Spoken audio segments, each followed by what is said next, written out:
Hello everyone, this is Saurian Target welcoming you back to the second installment in our Carnivores Mods Showcase series. Now I'd like to apologize for the length of time between episodes in this series. Between a part-time job and various other activities, these videos take a lot longer to put together than the top 5s. So thank you everyone for your patience. But enough of that. Today we are showcasing one of the most fun and ambitious mods I've ever had the pleasure of playing. Carnivores Reloaded.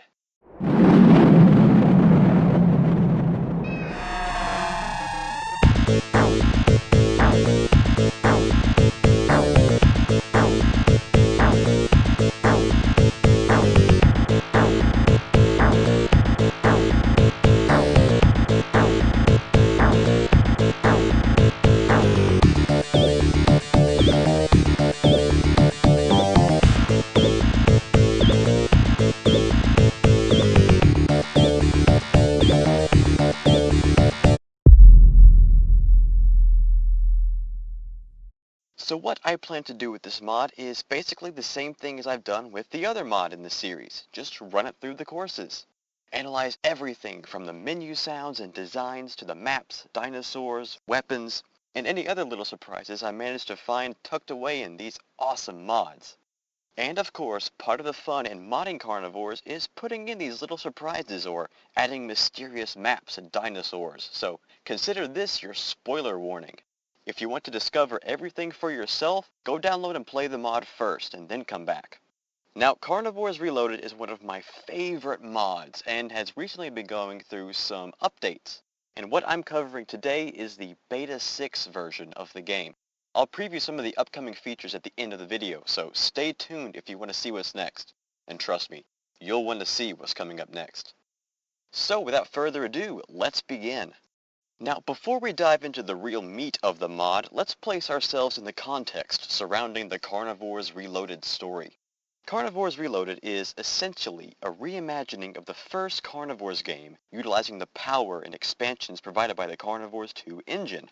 With this, the original Carnivores assets can be fleshed out and expanded upon, which is such a brilliant idea. In my humble opinion, the first Carnivores game had the best maps and better dinosaurs than in its sequel. So it's incredibly neat to see these areas and creatures added to a more up-to-date version of the Carnivores 1 mythos. Now, many times, mods tend to get a little crazy with the potential capabilities. Outlandish and fantastical skins, models, maps, and weapons abound because, thanks to modding, the possibilities are nearly endless. And that's all great, but Carnivores Reloaded doesn't take that route. The amount of restraint this mod carries is admirable, to say the least. It would have been easy to say that Dino Hunt Corp had discovered a new species of Parasaurolophus with a brand new skin, or that they redesigned their classic C1 shotgun. But Reloaded keeps everything painstakingly reserved and within the realms of what the original Carnivores provided. And I love that. This mod strictly adheres to what came before with such respect, and the attention to detail is incredible, but more on that later. First, why does Carnivores Reloaded exist within the Carnivores mythology? Well, as we know, the original string of islands in the first Carnivores game were the first islands discovered and opened to the public on planet FMMUV-32. Now, as a novice company fresh off the purchase of an alien planet, not to mention basically pioneering the entire dinosaur hunting industry, Dino Hunt Corp had yet to prove themselves as an impressive and expansive company, so they were probably very limited in terms of funding and advertisement. Thus, they found as many islands as they could, within relative and affordable size, and set them up as hunting reserves. The project was a critical and commercial success, thus allowing Dino Hunt Corp to grow in popularity and finances. And now, after 2 successful expansions and 1 big accident, Dino Hunt Corp finally acquired the funds to truly expand upon their first venture, similar to Hollywood's formula of capitalizing on nostalgia and rebooting everything. Dino Hunt Corp played to people's sentimental values of hunting on Basmashi Rocks or the Great Lake and reopened not just the original islands, but the surrounding areas as well. Seasoned hunters would turn up in droves to explore the areas surrounding their first and favorite hunting areas. Thanks to Carnivores Reborn, we know that Dino Hunt Corp rigs every square inch of their hunting property with motion trackers and cameras. And doing so with the surrounding areas of the C1 maps just wasn't financially possible before. But now that they are a wealthy and seasoned business, Dino Hunt Corp presents Carnivores Reloaded, the expansion that everyone hoped would happen. Now we can hit the mod running with the first thing players would encounter, the menus. As per usual, you start off by signing Dino Hunt Corp's waiver. Like hunting primal predators on a hostile alien world would be considered dangerous sport or something.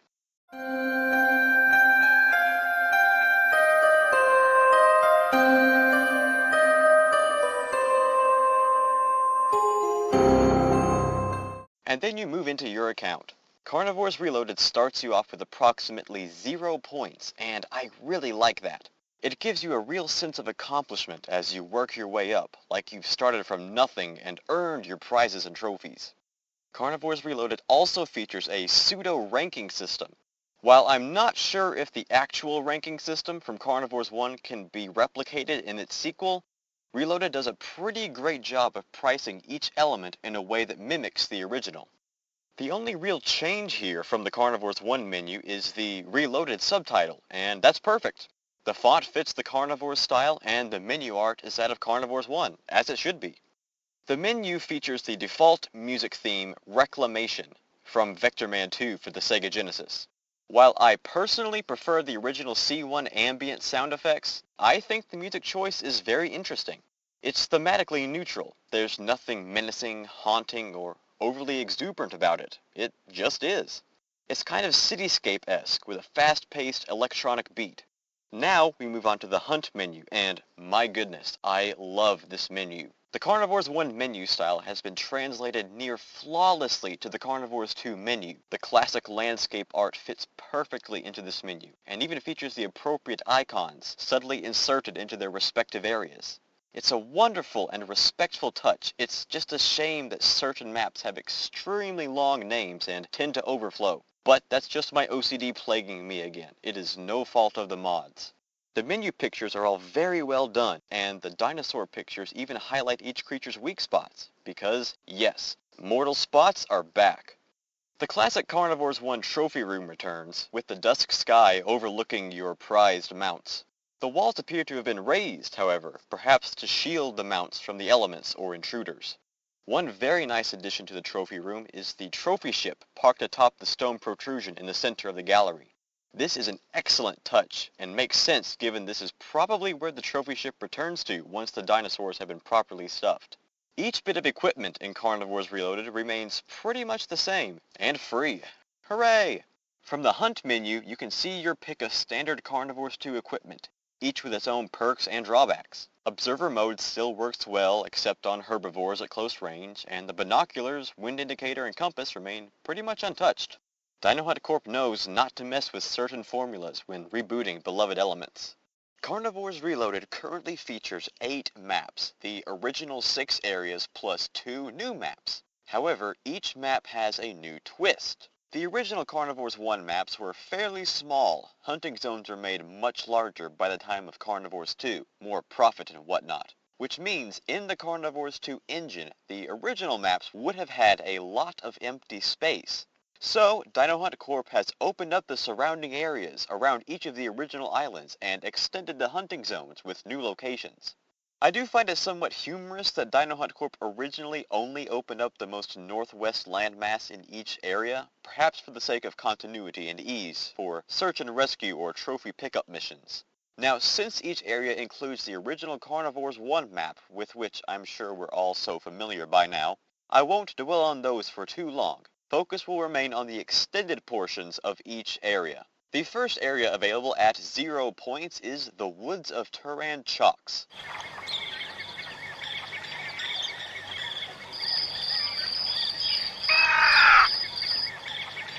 Now, as many of you might know, I am not too fond of the Woods of Turan Chalks. It's small, it's boring, there's just nothing going on here surface level wise. But, as Poharex pointed out, it does set the tone nicely for not just the next 5 islands, but the entire planet as well. Carnivores Reborn likens its version of Delphius Hills to a tropical paradise, a stocked pond to prepare the hunter for what's to come. And I think the Woods of Turan Chalks effectively embodies that. a safe environment where hunters can get a taste of what's to come. This is the tone and theme of the woods of Taranchox, and this is what its extended areas should replicate. Luckily, this is the case. Structurally, the extended area opened up by Dino Hunt Corp is very elongated and somewhat jagged in certain areas, but it still remains the prominent coloring and blocky shapes of the original island, which I find fitting. The easiest way to reach the secondary area is to head east from the inlet river on the main island. There you will meet a tiny land bridge that juts out from the other island. This secondary area is exceedingly hillier and potentially more treacherous than the original.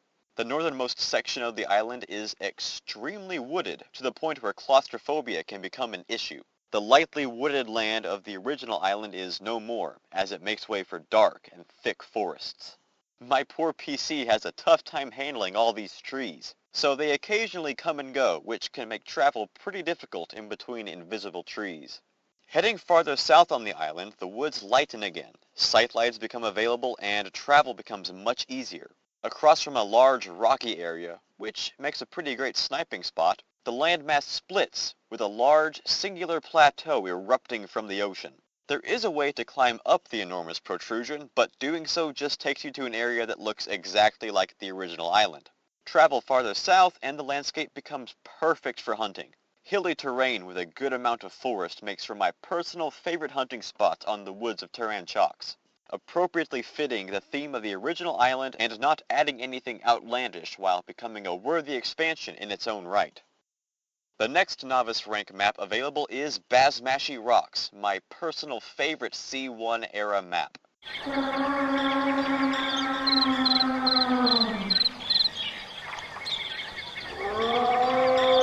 Basmashi Rocks is often noted for its extreme diversity in terrain and enticing natural landmarks, like the Spiral Mountain, the mountains in the lakes, and the natural stone bridge, among many other iconic and recognizable features. Apparently, Dino Hunt Corp shut down hunting in Basmashi Rocks for a while due to dwindling dinosaur populations.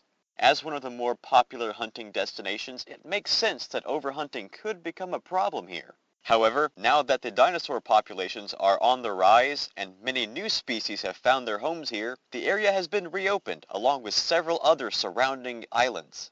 However, where the original island focused more on diverse foliage and terrain with natural landmarks, the extended areas focus on more simplified foliage versus soil variants with many man-made landmarks. The first thing you may notice upon arrival is the enormous square object floating in the middle of the ocean. This is an ancient temple dedicated to the Tyrannosaurus. Now, I love the concept for this. The original ancient temple, as we know, is dedicated to worship of the Velociraptor, calling the beast as fast as the wind with teeth sharper than any blade. Now, I like to think that there might have been different races or subgroups of the ancient inhabitants of FMMUV-32, with each worshipping, or at least dedicating a temple to, different dinosaurs of the planet. One group worshipped the Velociraptor for its speed and ferocity, perhaps a more advanced group of hunter-gatherers, where another group worshipped the Tyrannosaurus for its brute strength and power, perhaps a more primitive group of warriors. Even here, this begs the question of what is primitive or advanced in relation to the unknown ancient inhabitants. But the notion of diversity within their worship styles is a very intriguing concept. Many Tyrannosaurus statues line the ascending temple as if guarding it, with a larger and more distinct statue in the top center. It has shades of red on it, perhaps blood, perhaps minerals, or even supernatural power coursing through it. Either way, the temple is a very cool construct and concept, but I personally don't feel that it belongs in Basmashi Rocks. To the east of the temple is the nearest large landmass, roughly the same size of the original island, and a lot is happening on this landmass. From the temple, you can travel up through the mountains to an area that is heavy with foliage, like cycads and ferns. Traveling through here takes you to a natural bridge in the mountains, overlooking a deep chasm filled with the rotting corpses of various dinosaurs. Now, I love this section of the island. It really harkens back to the Ballad of Big Al for me, watching various dinosaurs get stuck in the mud, then predators come to feast on their corpses, only to become stuck themselves. And although there is no sticky mud here, the concept remains the same. This valley is filled with a toxic fog that is extremely dangerous to man and dinosaur alike. Herbivores come to graze, and carnivores come to feast on their corpses, only to suffocate and die themselves. If you're careful, you can escape the valley with proper timing, but this is not easy to do, although it does indicate that the fog has a certain height limit, suggesting that taller creatures may be able to travel through the fog without suffocation.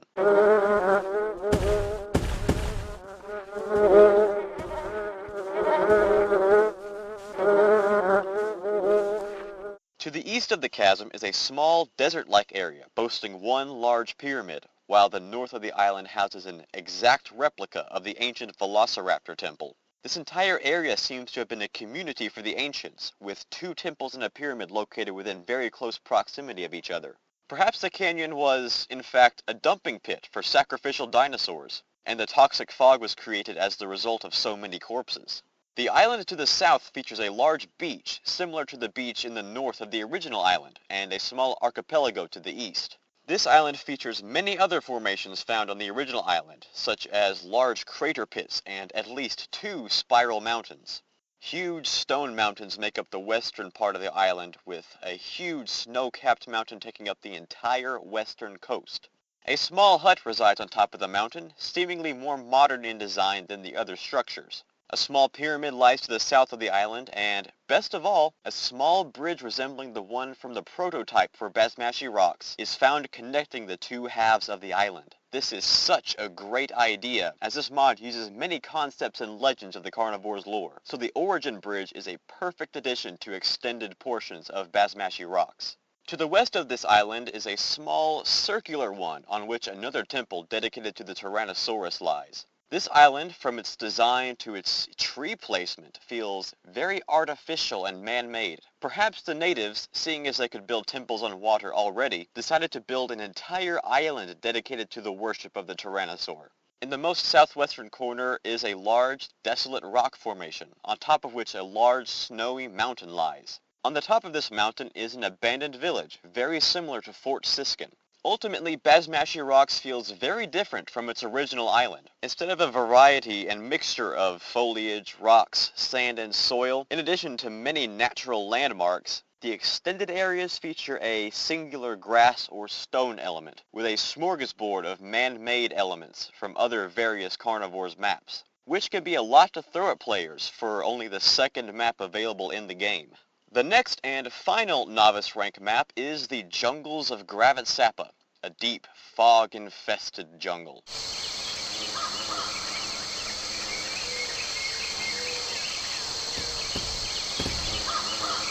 The Jungles of Gravitsappa has always been cited for its known volcanic activity, one of the few on the planet along with Mount Ravan and Vengar Fjords in the past. However, the second larger island, known as Gravitsappa Major, was deemed too dangerous for hunting activity thanks to intense volcanic activity. In recent years, the activity has subsided, allowing Dino Hunt Corp to open up the island for dinosaur hunting. The larger island of Gravitsappa Major feels extremely and appropriately similar to Gravitsappa Minor. Structurally, the island feels very organic, like it has been naturally shaped by waves and volcanoes over the years, and is just very interesting to look at. The natural curved edges feel very reminiscent of an expanded Gravitsappa Minor, and appropriately expand on the dangerous, foggy jungle with volcanoes theme. The western and southeastern portions of the island are covered in dense tropical jungles, all of which make great hiding spots for predatory dinosaurs. The center of the island holds the most danger, however. Many naturally formed yet small mountains and lakes create obstructions to the already limited sightlines, while volcanic activity increases with many small cracks in the landscape, revealing rivers of lava. The center of the island also houses an enormous volcano, most easily accessed via a mountainous tunnel that leads directly to the lava base. The northeastern portion of the island features a large desert, similar to the desert in the northeastern portion of Gravitsappa Minor. These deserts house many pockets of vegetation poking through the sand, while various cacti line the drier areas, with some terrifying surprises for those who know where to look.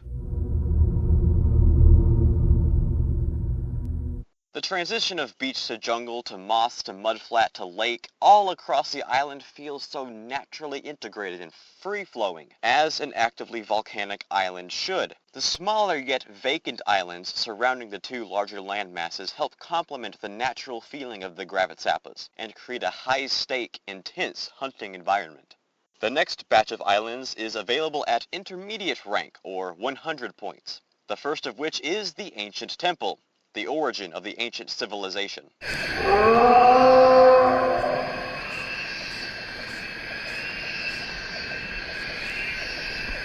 One small change has happened to the original island is the addition of velociraptor statues to the outside of the temple, since this temple is dedicated to the dinosaurs' worship. The closest island is located directly to the south of the original island and is connected to the larger southernmost island via beaches. The terrain translates nicely from the original island to the extended areas, as a nice mix of mud and moss create a realistic and believable pattern from above. Structurally, the islands all fit very well together. The ancient temple's island structure was never anything too outlandish. It was simply a standard island blob, and the other islands replicate that aesthetic perfectly.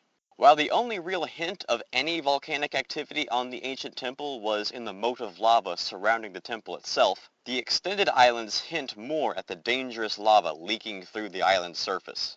Dense forests make up most of the island, with snow-capped mountains providing cover and narrowing sightlines for hunters and prey alike.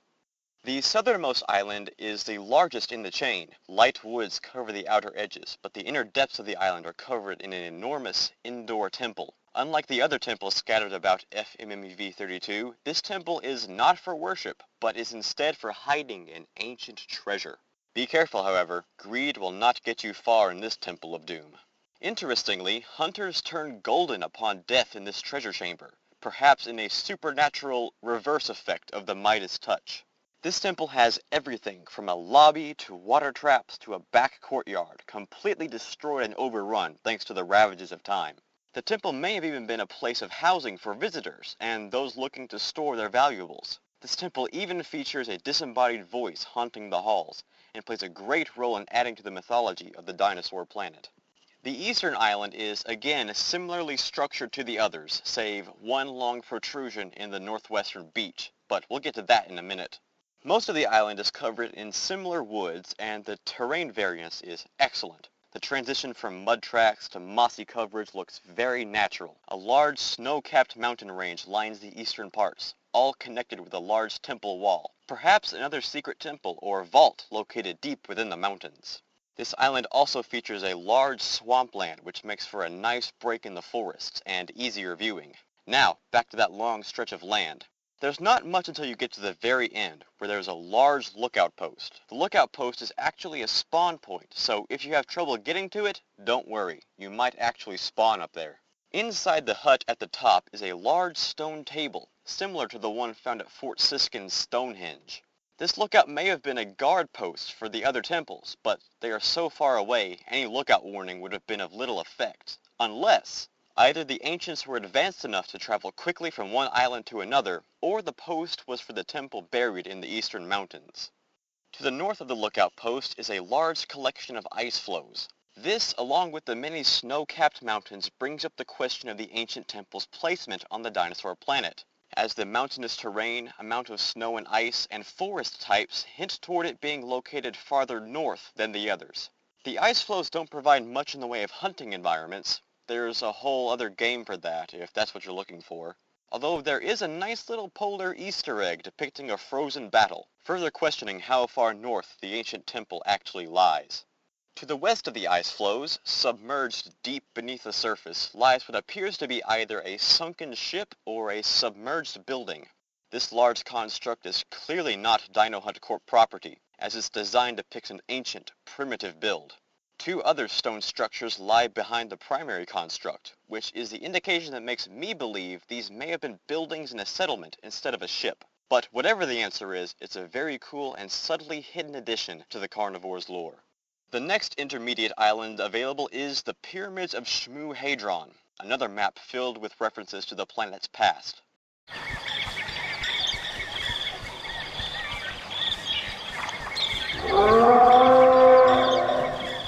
This island is, of course, home to the iconic pyramids themselves and some incredibly diverse terrain.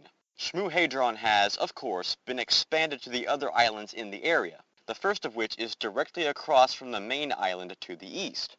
Structurally, this island is very long and narrow, with some very jagged and harsh terrain to travel. There is not much room to travel or explore, or even flee if need be. The distinctive beach lines the shores, which quickly give way to dense forests. The harsh terrain makes travel difficult, and large dinosaurs can easily hide in the deep woods and attack without warning. The farthest corners of this additional island are extremely barren and difficult to travel. The northeastern corner is featureless desert, while the southwestern strip is just harsh mountain, the latter of which was likely formed by a destructive natural force, such as a volcano or earthquake. Neither of these areas are ideal for housing dinosaurs, although many have made their homes in the southernmost island in the chain.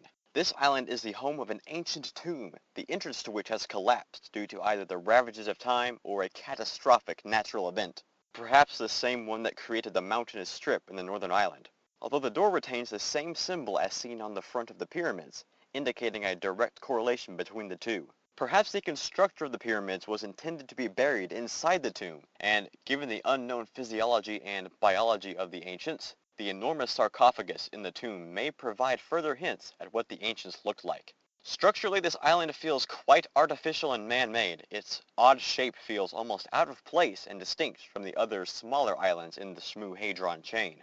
The tomb is a winding and treacherous maze, full of trap rooms, dead ends, carnivorous dinosaurs, and, if you're not careful, poisonous gas traps. The tombs make for a very atmospheric hunting experience against carnivorous dinosaurs, although it's unfortunate that the ambient sounds inside the tomb are the same as those outside. The next island available at Expert Rank, or 500 points, is the Great Lake, the final area available in the original Carnivores game.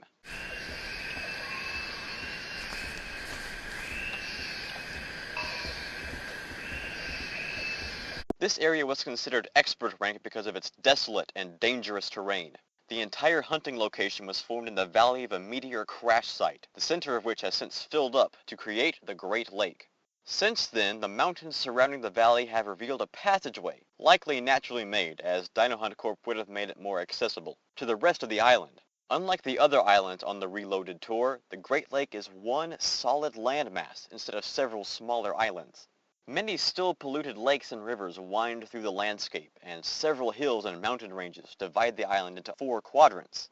The northwestern quadrant is, of course, the familiar Great Lake itself. The northeastern quadrant is full of temperate forests, with a deep, hilly maze and a lake right at the entrance. This area also features the coast of the island, and is home to a small pond in which several crates lay submerged, apparently dumped there by someone in a hurry. Heading south leads you to the southeastern quadrant, which transitions into vast desert, populated by various cacti and shrubs. This is an excellent place for sniping, as the open, baked ground creates a far line of sight, and ground that stands out from the dinosaurs themselves. The southeastern part of the island is the most revealing of all. The forests transition from temperate to tropical, and the primary mountain range continues south, arcing around to create a hidden valley with a V-shaped lake in the center. In this lake, more crates lay submerged, but if you've made it this far, it won't take long to discover the culprits. A large pyramid-like construct in a hut lay at the shoreline, along with what appears to be a hijacked Dino Hunt Corp ship, repainted to symbolize the poachers who likely stole it. The desolate and barren nature of the Great Lake made it an excellent hideout for poachers, as no one would dare venture into the barren wilderness to hunt them down. Poaching was never a problem that was addressed in the official games, but has seen prominence in the Triassic sector and on the Reloaded tour. It's a great real-world element to tackle, and adds to the world building of the Carnivore series. The poachers have even set up a makeshift trophy room to display their kills. This subtle story is part of what makes this map one of my favorites on the Reloaded tour. The terrain is extremely varied, from jungles to deserts to mountains, all with organic and smooth transitions, and the colors go very well together, perfectly and professionally blending with the aesthetic of the original map. The small size of the Carnivores 1 maps was always a problem that I believe hindered the Great Lake. It wasn't big enough to be as desolate and bare and yet interesting as it needed to be for the final map. and this extension has perfected my desires for a larger, more involved, more interesting post-apocalyptic final map. The next island available at 1,000 points is a bonus map, the Future Great Lake.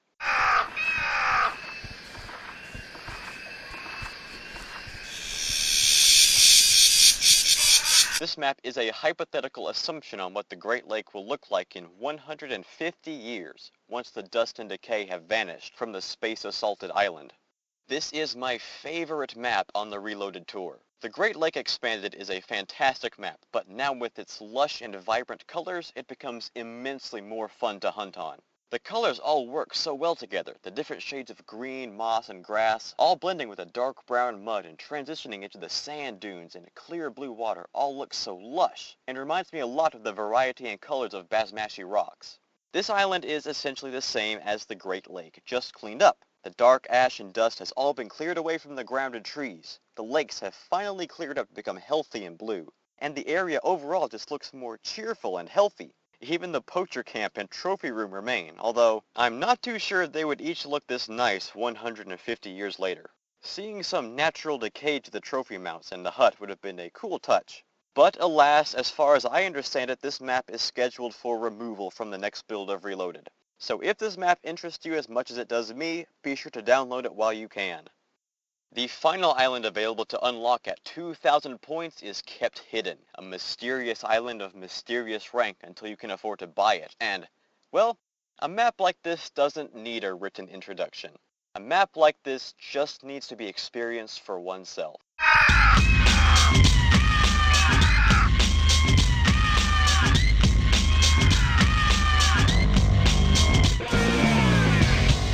Welcome to Mount Hell, a desolate, post-apocalyptic, punk rock-themed hunting location. It still baffles me that Dino Hunt Corp would ever allow access here for hunting. The very sky looks dangerous. The superheated lava that lies just below the surface blackens the ground, and the sky glows with intense heat and raw energy, perhaps fueled by the strange, portal-like manifestations that form there. A large mountain range outlines the hunting land, while the majority of the inward area is comprised of a massive lava-filled crater, perhaps the mouth of the volcano that is Mount Hell itself. It's amazing that dinosaurs thrive, let alone survive here, and begs the question, where is Mount Hell located on the planet? How far do the trophy ships have to travel to get here? And what on earth do they go through to get here and leave? Mount Hell is the perfect place to go unleash some pent-up rage against some helpless prehistoric beasts with a high-caliber weapon. And it's definitely not for anyone under expert rank.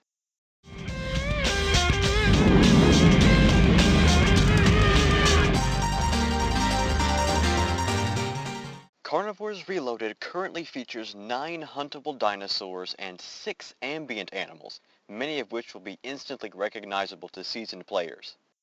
All of the original Carnivores 1 animals, including the Pachycephalosaurus and Triceratops, return, while a couple of new species make their debut on Dino Hunt Corp property. The attention to detail with the dinosaurs is fantastic. Each uses its original Carnivores 1 model, all of which have been touched up to fix D3D transparency issues, and each has a well-designed Carnivores 1 themed call icon. The small flying reptile Dimorphodon returns, and the larger Pteranodon makes its debut on Carnivores 1 islands. As smaller and perhaps less intelligent creatures, Dimorphodon is one of the most common creatures on the planet, and likely was not disturbed when Dino Hunt Corp claimed the original island chain. Pteranodon, on the other hand, likely moved off to the islands found in Carnivores 2, but once the animals became accustomed to human invaders, they moved back into their original homes, perhaps migrating back and forth, since Dino Hunt Corp at least knew about their existence in advertisements for their C1 expeditions. The lumbering synapsid Moschops and the fleet-footed Gallimimus both return, each very much at home in areas from Basmachi rocks to the ancient temple. But the new introduction here is Dimetrodon, a large synapsid usually exclusive to areas like Delphius Hills. The Dimetrodon of the dinosaur planet is not like the Dimetrodon of ancient Earth. This alien beast is much more akin to its larger, herbivorous look-alike, Dilophosaurus, from the planet's Triassic region. Since Dimetrodon can't fly to migrate, Dino Hunt Corp likely introduced it to help in cleaning up the environment. According to Carnivore's dinosaur hunter Dinopedia, The Dimetrodon of FMMUV32 is omnivorous, as it scours the ground eating plant matter and dead animals. And although Dino Hunt Corp scientists have discovered that Velociraptor also eats carrion, the raptor is an active hunter, and perhaps not as likely to scavenge dead material like Dimetrodon would.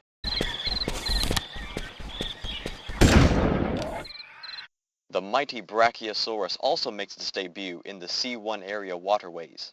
Initially, Dino Hunt Corp likely kept this enormous amphibious dinosaur away from its early areas, as it would have been too much of a risk introducing such a distracting and nearly impossible to kill herbivore into such a new environment and fresh experience. However, now that the creatures have been studied, the landscapes mapped, and the equipment improved, Brachiosaurus has been allowed back into the beaches and lakes in classic Carnivores 1 areas, and is a welcome addition. The first dinosaur available to hunt at 0 points is the Parasaurolophus, the planet's native duck-billed dinosaur. Parasaurolophus is such an iconic dinosaur, with a striking head crest that can reach lengths up to 6 feet, making it very easy to identify. This novice rank creature fills the role of the large yet elusive herbivore, a role hadrosaurs fill exceptionally well. Parasaurolophus has excellent hearing, which makes sneaking up on one extremely difficult, but it can be downed in one well-placed shot to the head, neck, or spine. The next novice rank dinosaur is the Pachycephalosaurus, the thick-headed lizard. The Pachy was my favorite dinosaur from the original Carnivores game. I love its call, its design, everything about it, and I was very sad to see it replaced in Carnivores 2. But seeing it back in Carnivores Reloaded made me extremely happy. The Pachycephalosaurus is a smaller, bipedal herbivore, and is much slower than the Parasaurolophus. The Pachy only uses its 10-inch thick battering ram of a skull against other dinosaurs, perhaps to compensate for its lack of speed, but it will not attack unknown human hunters. It will simply, and rather pitifully, try to flee. The Pachy has pretty mediocre senses, and thanks to its thick skull, better defenses, as its mortal zones are only on the neck and spine. The next novice rank dinosaur available is the bus-sized Stegosaurus. The Stegosaurus is a great dinosaur for beginning hunters, as its immense size and staggered row of plates protruding from its back make it instantly recognizable. Despite its large size and dangerous tail spike weapon, the Stegosaurus would much rather flee than fight. This can make it a challenge to hunt for unwary hunters, as the beast's only mortal spot is on its head, so if it turns to flee, it can effectively absorb any non-lethal shots.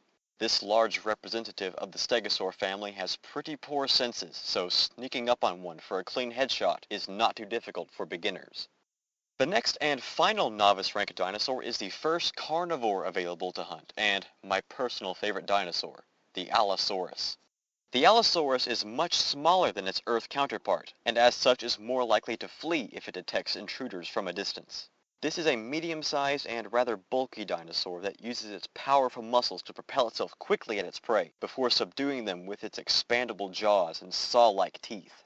The Allosaurus and Velociraptor of FMMUV32 are very similar and are about as close to role overlapping as the Carnivore series gets. But the Allosaurus is slightly larger and more solitary, more like a bully, and has an excellent sense of smell, so be sure to bring cover scent when hunting one, and aim for the large head, neck, or spine. The next group of dinosaurs are available at intermediate rank, or 100 points, and the first one up is the iconic herbivore Triceratops. This elephant-sized dinosaur's name means three-horned face, and it's pretty easy to see why. The Triceratops will be your first attempt at hunting herbivores capable of fighting back, and at close range, the trike will not hesitate to trample you underfoot. Despite its potential danger, the trike has poor senses, although its enormous and recognizable frill shield makes bringing one down a bit difficult. Aim for the neck if you can, or shoot for the spine, eyes, and heart for a clean kill. I almost always aim for the spine myself, as the lethargic beast's back is usually exposed for an easy shot. The next intermediate dinosaur available to hunt is the legendary Velociraptor. This ferocious fanged dinosaur is an agile hunter, easily zigzagging its way around bullets. This terrifying predator will leap at prey with its jaws spread wide and sickle toes ready to sink into flesh. But with proper evasive maneuvers, these raptors can be dealt with. They are very similar to Allosaurus, although smaller and not quite as bulky. In fact, on the Reloaded tour, the Velociraptor is the smallest carnivore you will encounter. The dinosaur likely gets bullied for meals by larger predators quite often, so if you encounter one, it's probably hungry. For a clean kill, aim for the head, neck, or back. The next dinosaurs are available at Advanced Rank, or 300 points, and the first one up is the much sought after Dilophosaurus. One of the most requested dinosaurs for Dino Hunt Corp to allow for hunting, Dilophosaurus is an agile and ferocious predator. Not commonly found on either the C1 or C2 string of islands, Dilophosaurus is likely a rarity on FMMUV32, being outcompeted by smaller, bulkier dinosaurs like Allosaurus, or outright monsters like Ceratosaurus or Tyrannosaurus. Perhaps like wolves in the American Northwest, Dino Hunt Corp has introduced Dilophosaurus into its reopened C1 areas, and it is a welcome addition. This Dilophosaurus is long and serpent-like, and attacks with a piercing shriek, perhaps to stun or confuse its prey. The model and texture for the Dilophosaurus are exquisite, perfectly capturing the elegance and ferocity of an FMMUV32 styled carnivore.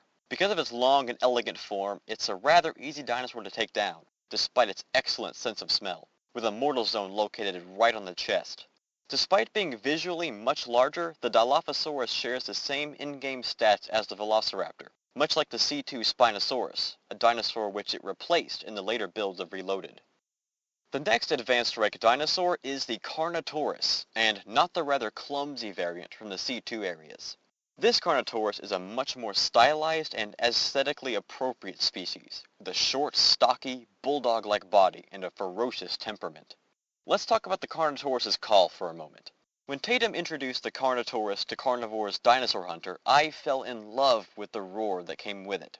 A deep, resonating, and powerful roar was perfect, and it quickly became my favorite Carnivore's dinosaur call. Until I heard this one.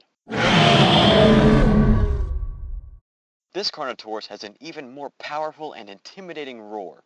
Whoever designed the Carnotaurus' calls in Reloaded did a phenomenal job, and these sounds are now my favorite in the Carnivore series. Like the Dilophosaurus, the Carnotaurus is designed to perfectly fit in with the other prehistoric beasts of the dinosaur planet, effectively taking the place of the Ceratosaurus, which it did replace in the later builds of Reloaded. The beast has more average senses than other predators of the planet, and was likely introduced to keep smaller predators in check. For a clean kill, aim for the chest, or if you're feeling lucky, the eyes. The final dinosaur available to hunt at expert rank for 500 points is your ultimate dream and deepest nightmare in the flesh, the T-Rex. Possibly the most feared of all dinosaurs on the planet, this monster will not hesitate to scoop up anything that moves in its massive jaws. The Tyrannosaurus is extremely aggressive as it has no natural predators, and will hunt down its victims with relentless force from anywhere within its hunting territories. Much like the Leviathan of Hebrew literature, the FMMUV32 T-Rex has near impenetrable scales, although instead of resisting spears and javelins, the Rex's armor can deflect bullets, shotgun pellets, and crossbow bolts. The only hope you have of bringing one of these beasts down is to hit one in the eye, as firing anywhere else will only aggravate this monster further. The Tyrannosaurus stats are all excellent, so use extreme caution when hunting one. Carnivores Reloaded features 8 weapons to choose from, with a nice variety of old and new. For some reason, the entire weapon name won't show up on my trophy kiosk. I just get Snipe or Dino Hunt. But this isn't a glaring issue, just something my OCD won't let me forget. Somehow, the weapon assortment feels more powerful in Carnivores Reloaded. With every weapon selected, I truly feel like I've got enough weaponry to flatten a mountain range, something I never felt in Carnivores, or even Carnivores 2. This feeling of power really sells the immersion that you are on an alien dinosaur safari, able to switch between primary and backup weapons, depending on the situation. The first weapons are novice rank, costing 0 points, and the first one available is the pistol. This classic 9mm handgun from Dino Hunt's C2 era has an excellent rate of fire, but its accuracy decreases with distance, so use at close range only. The pistol's fast firing rate makes it a great choice as a backup weapon, but when it comes to primary firearms, Dino Hunt Corp has better options. The next novice rank weapon available is the Dino Hunt Corp Shotgun Model 1, the first shotgun issued back in the C1 era. Although mistakenly advertised as a pump-action shotgun back in the day, the C1 shotgun is a semi-automatic variant and functions very similarly to the rifle. Both are, of course, semi-automatic, Both have similar iron sights, although the shotgun's is much larger, and both work effectively as mid to close range weapons. Dino Hunt Corp reissued this model due to popular demand, and rightfully so, as it is a very popular and effective weapon of choice for charging carnivores. However, hunting herbivores with this weapon can be a bit tricky, so some practice time in the field may be required. The final novice rank weapon available is the classic X-Bow. The X-Bow has, of course, the two aiming pin targeting system, with the top pin sighted for 40 meters and the bottom pin sighted for 80 meters, which is ridiculously close. The X-Bow uses 4 carbon fiber arms to fire instead of 2, which makes its bolt firing action much more powerful in order to penetrate the tough saurian scales.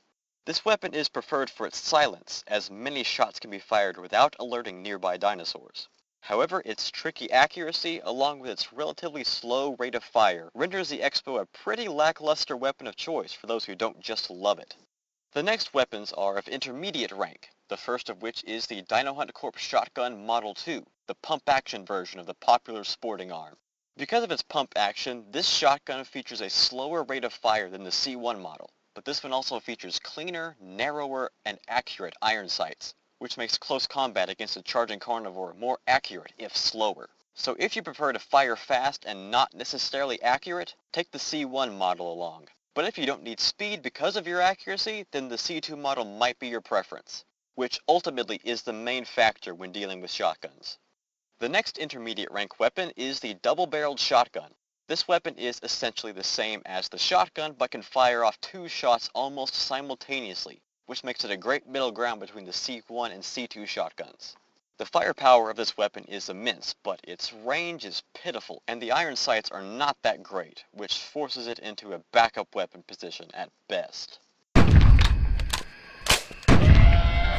The next weapons are available at advanced rank, or 300 points, the first of which is the sniper rifle. The sniper rifle is an incredibly accurate firearm, shooting exactly where the crosshairs are placed. This is an excellent weapon for picking off distant herbivores, and even gunning them down if they try to flee. But for a charging carnivore, this is the last weapon you want. Its line of sight is extremely narrow, so switch to a shotgun or handgun if an animal gets too close for comfort. But if you need to murder a dinosaur from a zip code over, the sniper rifle is the go-to weapon. The next advanced rank weapon is the rifle. One of the best all-around weapons in my opinion, the rifle features a fast rate of fire and very accurate sights. A good-sized magazine and decent power helps this weapon keep plenty of hunters safe from dangerous carnivores. Although because it only fires a single bullet instead of buckshot, accuracy is needed in these tense close-quarters situations. Ultimately, the rifle and the C1 shotgun function very much the same, so it really comes down to preference for your close combat weapon. And finally, the last weapon available to unlock at a whopping 2,000 points is the Magnum. A 10-shot heavy-hitting handgun, this new Dino Hunt Corp weapon features fairly accurate iron sights and some insane firepower. This weapon can easily down any dinosaur, from Pachycephalosaurus to Carnotaurus, in just 1 to 2 hits. With the exception of the Tyrannosaurus, of course. Excellent reward weapon, the Magnum functions as an excellent backup gun, even though you can't actually swap to it if you're using other weapons. But it is well worth the hefty price tag. So there you go guys, those are my thoughts on the current build of Carnivores Reloaded. This mod is great, easily one of my favorites. I love the ambition, the attention to detail, the restraint, everything about it. This mod is definitely in my personal top 3. Now as I mentioned, this is the Beta 6 version out right now. The next build is currently being worked on, and there are some great features coming up. Some of the highlights include a much-deserved makeover to the Pyramids of Shmoo-Hadron's extended areas, an extension that will keep the maze-like tomb intact. The future Great Lake and Mount Hell will be replaced with a couple of new, secret maps, and since it's pretty much the exact same as the C1 shotgun, the rifle will be replaced with the grenade launcher, another reward weapon that was rumored to be in Carnivores 2, but obviously didn't make it. Another upcoming highlight will be the addition of the legendary Seismosaurus, another element rumored to be hidden in Carnivores that ultimately wasn't there. It's so cool to see this mod filling in the gaps of the Carnivores lore, and making the assets we've always wanted and heard about a reality. Of course, links to this mod will be in the description below, both on the Carnivore Saga and ModDB, so be sure to check it out and keep up with its progress. I am extremely excited for this future content for Carnivores Reloaded, and I hope you guys are too. And of course, a huge thank you to everyone who watches these videos for all the support and feedback you've given me. I really hope this channel can get the Carnivores community at least some of the attention it deserves, and it's so encouraging to see all the comments and discussions on all things carnivores. Thanks again, guys. I can't thank you enough for all the support. Keep the feedback coming, and I will see you guys next time. Okay, I have a morbid phobia of all things animatronic, puppet, and Muppet, so to the map designer of the Jungles of Gravitsappa Extended, thanks for the mini heart attack.